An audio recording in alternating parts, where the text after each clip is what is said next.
Jinggah merasakan darahnya mendidih, pikirannya berkecamuk saat ia mendengar ucapan wanita tersebut.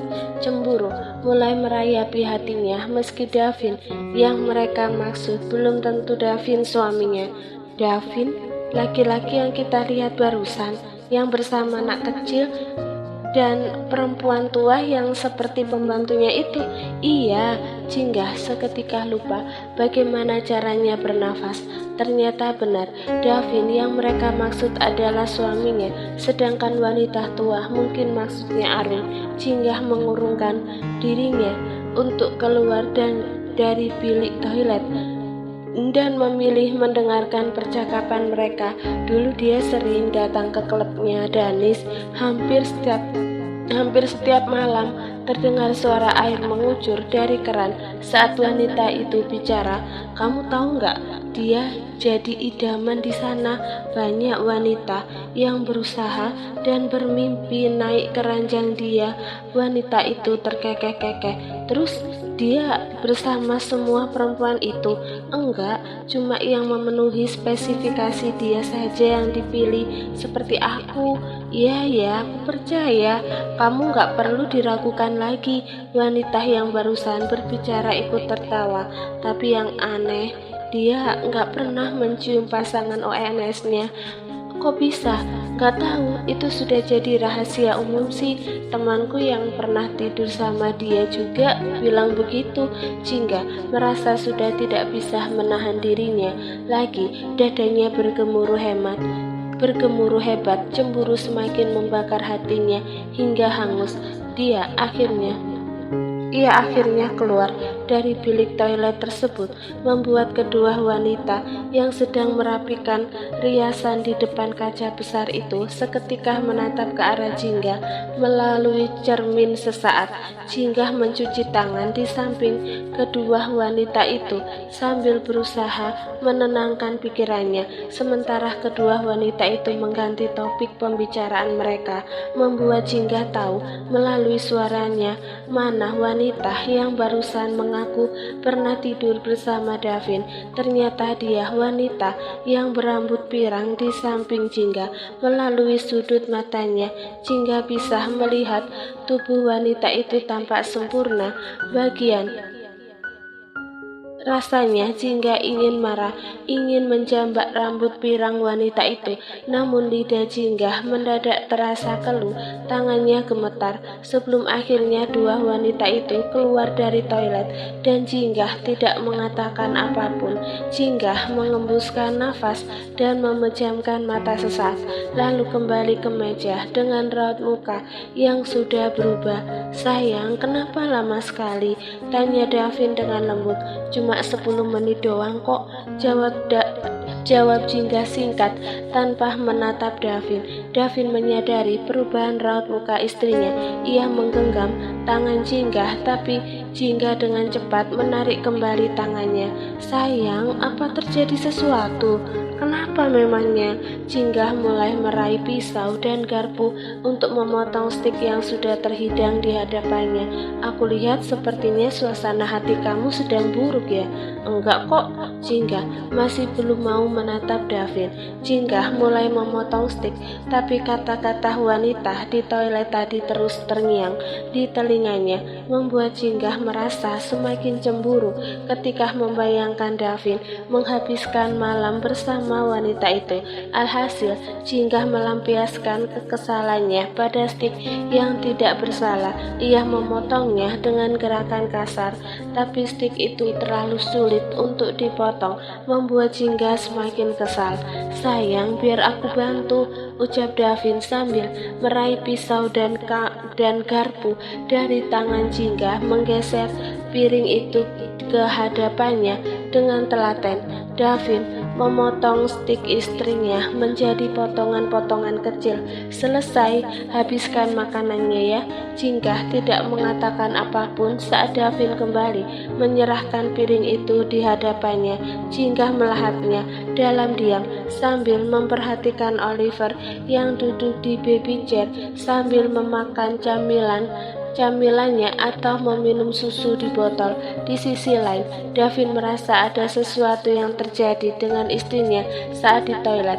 Namun Davin memilih untuk membiarkan Jingga menghabiskan makanannya lebih dulu. Sesekali Davin mengusap punggung wanita di sampingnya itu dan memperhatikan reaksinya, namun Jingga tak menunjukkan reaksi apapun dan tidak menanggapi sentuhan Davin sama sekali. "Sayang, mau bicara padaku, apa yang terjadi padamu di toilet tadi?" tanya Davin sambil menggenggam tangan Jingga setelah menghabiskan makanan mereka beberapa saat kemudian. "Lagi malas bahas apapun, aku ingin pulang," kata Jingga. "Acuh tak acuh," Davin mengangguk. "Ya sudah, kita pulang sekarang kalau begitu." Davin membawa tas Oliver. Arum menggendong Oliver yang mulai tertidur. Jingga tampak enggan digandeng oleh Davin saat mereka berjalan menuju parkiran. Saat tiba di luar, Jingga baru ingat botol susu Oliver yang tertinggal di dalam restoran, karena tak mungkin Arum yang mengambilnya sebab menggendong Oliver. Akhirnya Jingga sendiri kembali masuk untuk mengambilnya. Seorang waiter tergesa menghampiri Jingga sambil menyerahkan botol susu tersebut. "Saya baru mau menyusul karena botol ini ketinggalan di meja," kata waiter tersebut. Jingga mengangguk tersenyum. Tak lupa ia mengucapkan terima kasih sebelum kembali keluar dari restoran.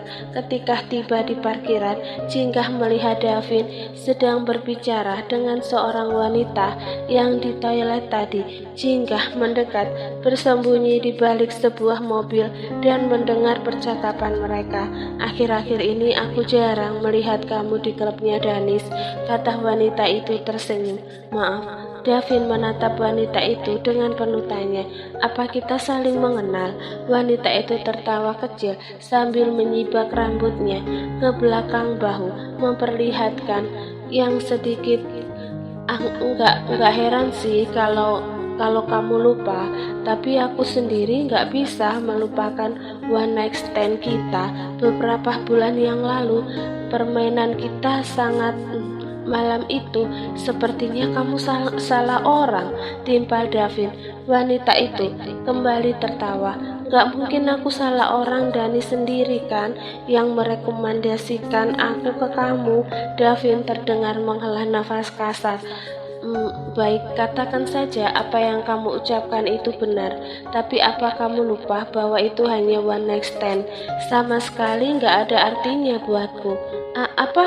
Wanita itu terperangah. Jingga merasakan jantungnya berdetak kencang. Ia memutuskan keluar dari tempat persembunyiannya. Ia menghampiri Davin. "Sudah selesai ngobrolnya?" tanya Jingga dingin, yang membuat wajah Davin seketika berubah menegang dan menoleh dengan tatapan terkejut. Davin merasakan darahnya berhenti mengalir saat melihat tatapan dingin istrinya. Sungguh ia amat berharap bahwa Jingga tidak mendengar percakapannya dengan wanita yang samar-samar ia kenali di hadapannya itu.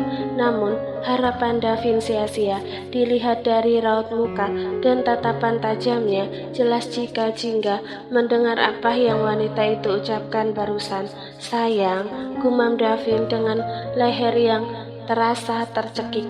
Jingga menatap Davin dan wanita itu bergantian, lalu menatap Davin lagi samta. "Kalau ngobrolnya sudah selesai, sebaiknya kita pulang." "Tunggu," ucap wanita itu dengan cepat, membuat Jingga mengurungkan niat untuk pergi. "Kamu yang tadi di toilet itu kan? Jadi kamu istrinya Davin. Kalian berdua bertemu di toilet." Raut muka Davin tampak tegang sekaligus kebingungan. Sekarang ia mengerti apa yang membuatmu Jingga tiba-tiba berubah setelah kembali dari toilet tadi. "Benar," jawab Jingga pada wanita itu dengan senyuman samar. "Saya istrinya Davin." Terima kasih, informasi yang saya dengar di toilet tadi sangat menarik. Wanita itu nampak serba salah. Tanpa memberi kesempatan pada wanita itu untuk bicara, Jingga bergegas pergi menuju mobil suaminya. Davin meninggalkan wanita itu tanpa basa-basi dan segera menyusul Jingga. Ditariknya lengan sang istri dengan lembut sebelum Jingga sempat membuka pintu. Sayang, apa yang wanita itu bicarakan di toilet tadi hampir sama seperti yang aku dengar barusan, jawab Jingga ketus tanpa menatap Davin. Ia menarik tangannya dari genggaman lelaki itu, lantas masuk ke dalam mobil tanpa menunggu dibukakan pintu. Davin menghela nafas berat. Sial, kenapa juga wanita itu harus muncul di hadapan Jingga? Perjalanan pulang mereka dipenuhi dengan kesunyian yang mengerikan bagi Davin. Jingga terus memandang keluar jendela mobil tanpa sedetik pun menatap suaminya. Davin sesekali melirik ke arah Jingga dengan wajah penuh penyesalan, akan tetapi ia tidak berani mengatakan apa-apa lagi. Sementara Aaron yang duduk di samping Oliver pun menyadari ketegangan yang terjadi di antara kedua majikannya itu. Setibanya di rumah beberapa saat kemudian, Jingga keluar dengan cepat. Sesaat setelah Davin menghentikan laju kendaraannya tanpa memberi kesempatan pada pria itu untuk membukakan pintu. Lagi-lagi Davin hanya bisa menghela nafas berat seraya memperhatikan punggung Jingga yang memasuki rumah. Davin lantas turun dari mobil, mengambil Oliver yang tertidur dan membawanya masuk.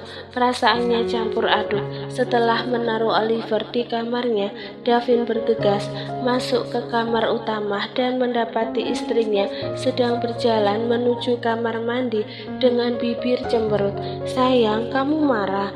Davin menahan tangan Jingga, membuat langkah wanita itu terhenti. Hembusan nafas Jingga terasa kasar.